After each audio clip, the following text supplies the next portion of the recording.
Célèbre dans le monde entier, le pont du Gard a fini par éclipser l'ensemble architectural dont il n'était qu'un simple élément. La redécouverte des antiquités, dès le XVIe siècle, la naissance d'un tourisme d'abord aristocratique puis populaire et culturel, de la Renaissance au XXe siècle, ont propulsé le pont du Gard, joyau du Languedoc-Roussillon, au rang de patrimoine mondial de l'humanité. Sa beauté, sa majesté, sa situation au débouché des gorges du Gardon, dans un écrin de garrigues calcaires, tout cela a participé de son rayonnement. Mais il est moins souvent dit que c'est son extraordinaire état de conservation qui a été à l'origine de toute son histoire récente. Pourquoi le pont du Gard, qui avait des dizaines de grands ou petits frères autour de la Méditerranée, et plus au nord, en Europe, a-t-il été aussi bien préservé de l'usure du temps ? Pour répondre à cette question, il faut relier des situations et des faits très différents. Regardons la situation.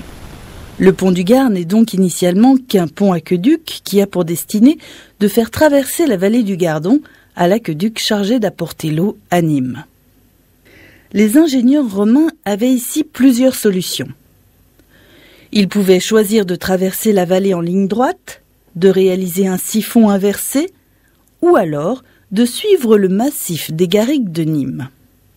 Mais quelle qu'ait pu être leur solution, il était obligatoire de franchir le Gardon.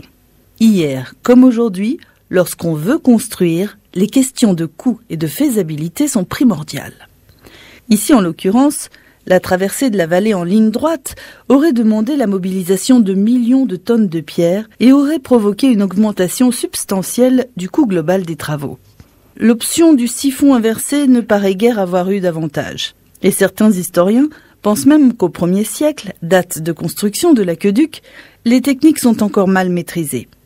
Ne restait donc plus qu'à suivre les contours du massif des garrigues, quitte à devoir allonger l'aqueduc de plusieurs kilomètres.